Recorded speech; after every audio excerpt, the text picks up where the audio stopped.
Hello students, I am doctor Raju Sharma.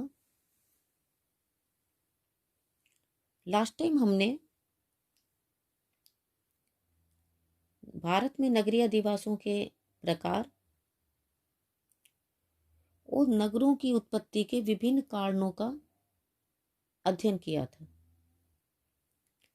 आज हम नगरीय अधिवासों के प्रतिरूप का अध्ययन करेंगे।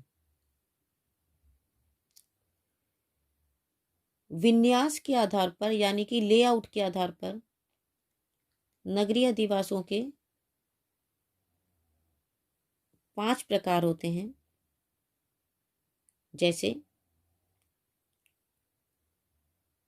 चौकपट्टी प्रतिरूप, मकड़ी का जाल प्रतिरूप, वृत्ताकार प्रतिरूप,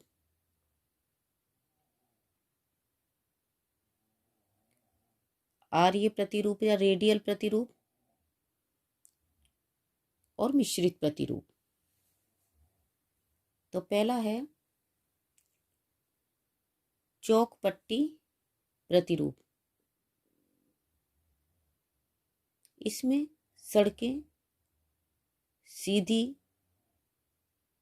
समानांतर और परस्पर समकोण पर काटती हुई होती हैं, जिससे नगर का आकार आयताकार जैसा दिखाई देता है। घर, दुकानें तथा अन्य इमारतें सड़क के दोनों किनारों पर बने होते हैं। प्राचीन काल में हड़प्पा और मोहनजोदड़ो नगर इसी प्रकार के थे। आजकल मोहनजोदड़ो पाकिस्तान में है। आधुनिक काल में अंबाला, अमृतसर, चंडीगढ़, जयपुर और गांधीनगर इसी प्रतिरूप के हैं। दूसरा है मकड़ी का जाल प्रतिरूप यानी कि स्पाइडर वेब पैटर्न। इसमें मुख्य व्यावसायिक केंद्र नगर के मध्य में स्थित होता है। बाहर की ओर से आने वाली सभी सड़कें इस केंद्रीय स्थल तक पहुंचती हैं। तीसरा है वृत्ताकार प्रतिरूप। नगर के मध्य में सबसे महत्वपूर्ण इमारत स्थित होती है, जो अन्य इमारतों से घिरी होती है। सड़कें और गलियां इस केंद्र से बाहर की ओर विभिन्न दिशाओं में बिछी होती हैं। बहुधा ये नगर 4 दीवारी युक्त होते हैं। जौनपुर, बीजापुर, औरंगाबाद, आगरा इसी प्रकार के नगर हैं। चौथा है आर्य प्रतिरूप यानी कि रेडियल पैटर्न। ये नगर रेल मार्गों के जंक्शन पर विकसित होते हैं और क्रमशः बाहर की ओर सड़क मार्गों के सहारे विकसित होते हैं। दिल्ली, अजमेर, भोपाल और इंदौर इसी प्रकार के नगर हैं।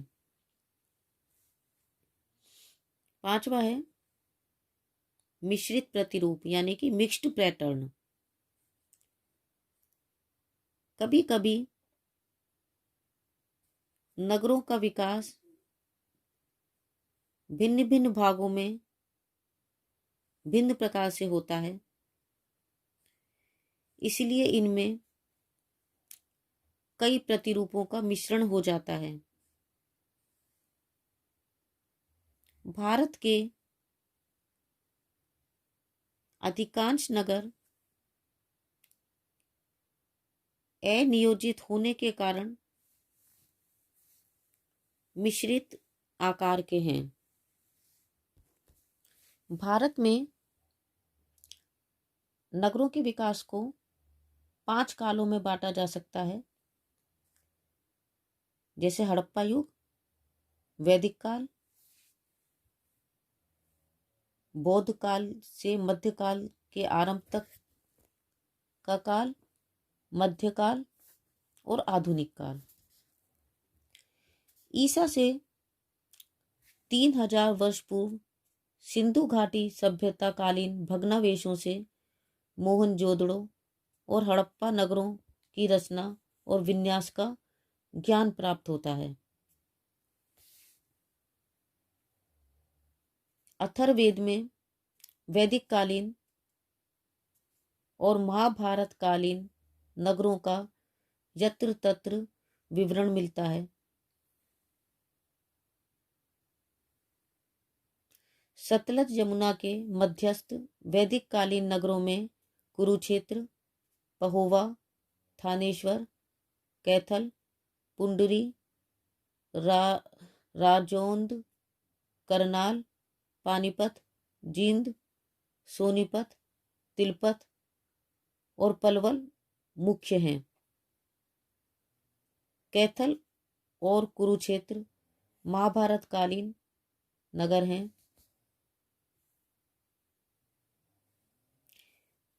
इसी काल के नगरों में महाराष्ट्र में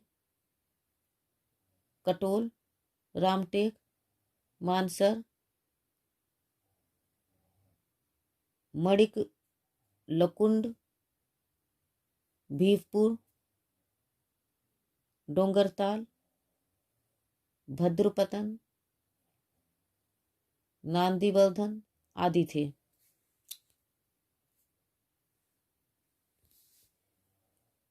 बौद्ध काल से मध्य काल के आरंभ तक के जो नगरों का जो काल है, इसके अंतर्गत चीनी यात्रियों फाहियान और हेन सांग ने उल्लेख किया है इन नगरों का।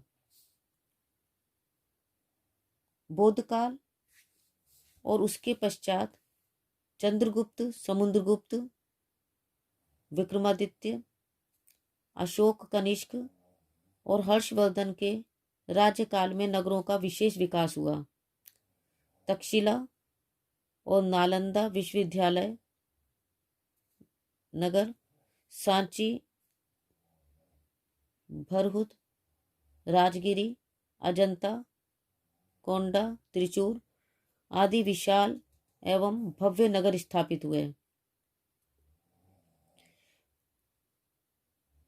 हर्षवर्धन के पश्चात 12वीं शताब्दी तक नगरों का विकास मंद रहा।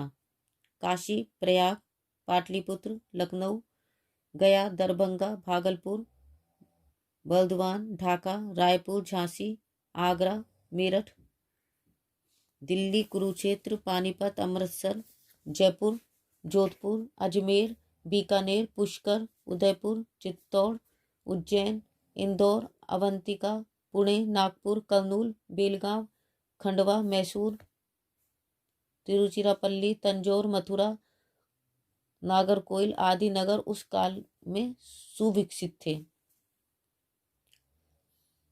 यदि मध्यकाल को देखा जाए तो पृथ्वीराज के समय से ही देश में विदेशी आक्रमणों और अराजकता के कारण नगरों का ह्रास हुआ। अनेक नगरों की गढ़बंदी की गई। 16वीं शताब्दी में अकबर के शासनकाल में पुनः व्यवस्था कायम होने से फतेहपुर सीकरी व आगरा स्थापित हुए। शाहजहां ने दिल्ली का पुनर्निर्माण किया। दक्षिण भारत में औरंगाबाद, बीजापुर, बीदर, गोलकुंडा, अहमदनगर, हैदराबाद, बंगलुरु, मैसूर आदि नगरों का विकास किया गया। औरंगजेब के शासनकाल में पुनः अराजकता फैली। आधुनिक काल की दृष्टि से देखा जाए तो 1850 के बाद अंग्रेजों ने चेन्नई और कोलकाता में अपने कार्यालय स्थापित किए तथा मुंबई का विकास किया। ब्रिटिश व्यापार के कारण पत्तनों का विकास हुआ। सैनिक और सामरिक महत्व के नगर, प्रांतीय राजधानी नगर, हवाई अड्डे, रेल परिवहन मार्गों के मिलन स्थल पर विकसित नगर, औद्योगिक एवं व्यापारिक महत्व के नगर, पर्वतीय क्षेत्रों में ग्रीष्मकालीन राजधानी नगर, पर्यटन केंद्र, शिक्षा केंद्र, स्वास्थ्य केंद्र आदि अनेक प्रकार के नए नगरों का विकास एवं पुराने अनियोजित नगरों का नवीनीकरण किया गया। चेन्नई, कांजीवरम, मदुरई, कोयम्बटूर, इंदौर, नागपुर, भोपाल, बड़ौदा नगरों को नए सिरे से विकसित किया गया। नई दिल्ली के पुनर्निर्माण की योजना सर एडविन लुटियन ने 1915 में तैयार की। ब्रिटिश काल में